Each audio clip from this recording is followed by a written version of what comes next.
Hello everyone, welcome to World Watch. Gandhis conspire to usurp rupees 2000 crore company.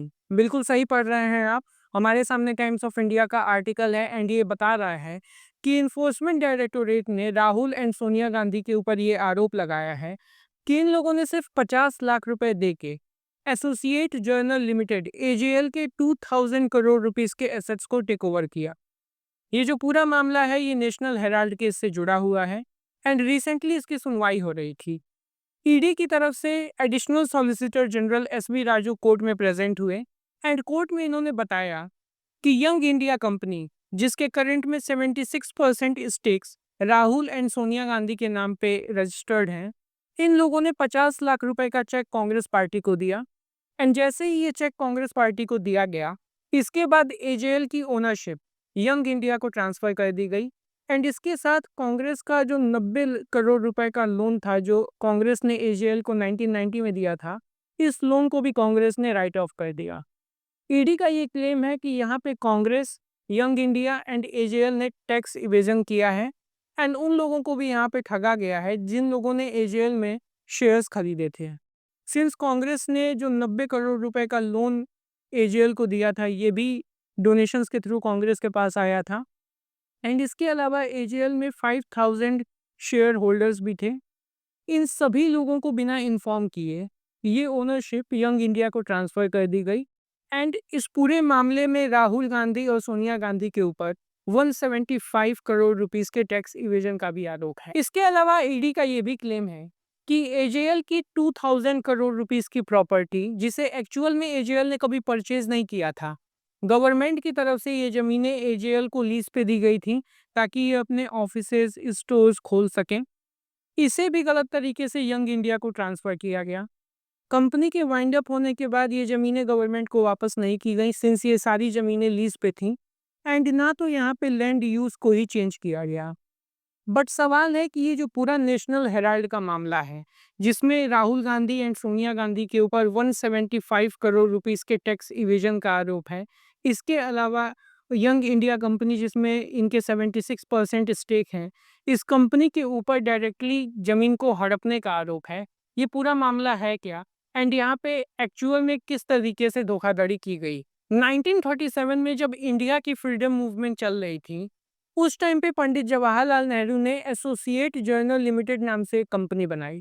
इस company को बनाने के पीछे जो एक्चुअल इंटेंशन था वो था न्यूज़पेपर्स को पब्लिश करके इंडियन फ्रीडम मूवमेंट को ज़्यादा पॉपुलर बनाना एंड जनता के बीच में कांग्रेस की बात को ईजिली कन्वे कराना। इस काम के लिए एजेएल में जो फंड रेज किए गए उसके लिए एजेएल के शेयर्स मार्केट में बेचे गए। अब उस टाइम पे कितने लोगों ने एजेएल के शेयर्स परचेज किए थे इसको लेके कोई कंक्रीट इन्फॉर्मेशन नहीं है, लेकिन एजेएल का काम ठीक ठाक चलने लगा। 3 न्यूज़पेपर्स एजेएल ने पब्लिश किए, इंग्लिश में नेशनल हेराल्ड, हिंदी में नवजीवन एंड उर्दू लैंग्वेज में कौमी आवाज़। 1947 में जब इंडिपेंडेंस मिली उसके बाद 1950 से लेके 1960s के बीच में काफ़ी सारी ज़मीनें एजेएल को गवर्नमेंट ऑफ इंडिया की तरफ से लीज पे दी गई जिस पे इन लोगों ने अपने ऑफिसेज खोले and all over India AJL के फ्रेंचाइजेज हो गए। आज इन्फोर्समेंट डायरेक्टोरेट जो 2000 करोड़ रुपीस की प्रॉपर्टी की बात कर रही है, ये वही प्रॉपर्टी है जो एक टाइम पे गवर्नमेंट ऑफ इंडिया की तरफ से एजेएल को लीज पे मिला था। 1990 आते आते एजेएल को काफ़ी ज़्यादा लॉसेज होने लगे। हिंदी और उर्दू के पब्लिकेशन को बंद कर दिया गया एंड सिर्फ इंग्लिश में ही नेशनल हेराल्ड को पब्लिश किया जा रहा था। 1990 में इन लॉसेस से बचने के लिए कांग्रेस पार्टी ने एजेएल को 90 करोड़ रुपीस का इंटरेस्ट फ्री लोन दिया। हालांकि इस लोन के मिलने के बाद भी एजेएल का काम बना नहीं। इसके कुछ सालों बाद Congress leader Sam Pitroda and Suman Dubey ने मिलकर एक नई कंपनी बनाई यंग इंडिया नाम से। इस कंपनी के इनकॉर्पोरेशन के कुछ महीनों के भीतर ही राहुल गांधी और सोनिया गांधी ने मिलकर इस कंपनी में 76% स्टेक परचेज कर लिया।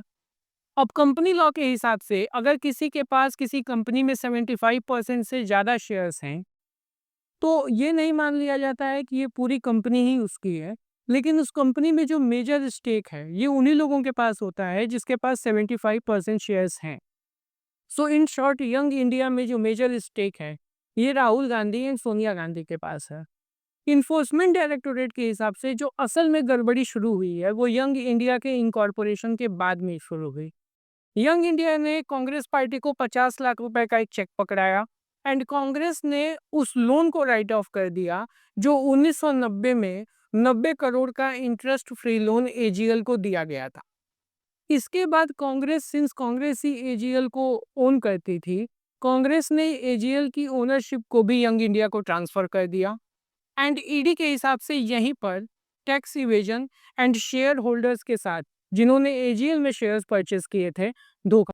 सिंस जो शेयर होता है ये ट्रांसफरेबल होता है, जिस किसी ने भी शेयर परचेस किया है उसके सक्सेसर को वो शेयर ट्रांसफर किया जाता है अगर खरीदने वाले ने उसे बेचा नहीं है तो।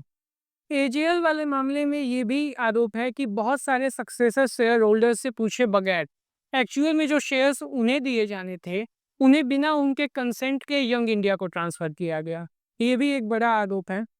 हालांकि पूरे नेशनल हेराल्ड मामले में ईडी जो सबसे बड़ा आरोप लगाती है वो ये है कि एजीएल के पास जो 2000 करोड़ रुपीस की संपत्ति थी जो एक्चुअल में लीज्ड प्रॉपर्टी है जिसे गवर्नमेंट ने एजीएल को लीज पे दिया था एंड उसके ऊपर टैक्स गवर्नमेंट को मिलता था, इसके लैंड यूज को चेंज किए बगैर इन प्रॉपर्टीज को कॉमर्शियल पर्पस के लिए इस्तेमाल किया गया एंड उससे जो रेंट आया ये रेंट यंग इंडिया को ट्रांसफर हुआ जिस पे यंग इंडिया ने कोई भी टैक्स गवर्नमेंट को दिया नहीं।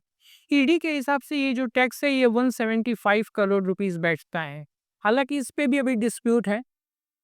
मोर ओवर जो पूरा नेशनल हेराल्ड का मामला है इसमें अभी काफ़ी सारे सवालों के जवाब मिलना बाकी हैं। अभी ये मामला लोअर कोर्ट में है, इसके बाद definitely high court and even supreme court तक ये मामला जाएगा एंड काफ़ी सारी सवालों के जवाब मिलना बाकी हैं। इस मामले में कोई भी फर्दर अपडेट आएगी तो I will make an updated video for you all. तब तक के लिए do like share and subscribe to world watch.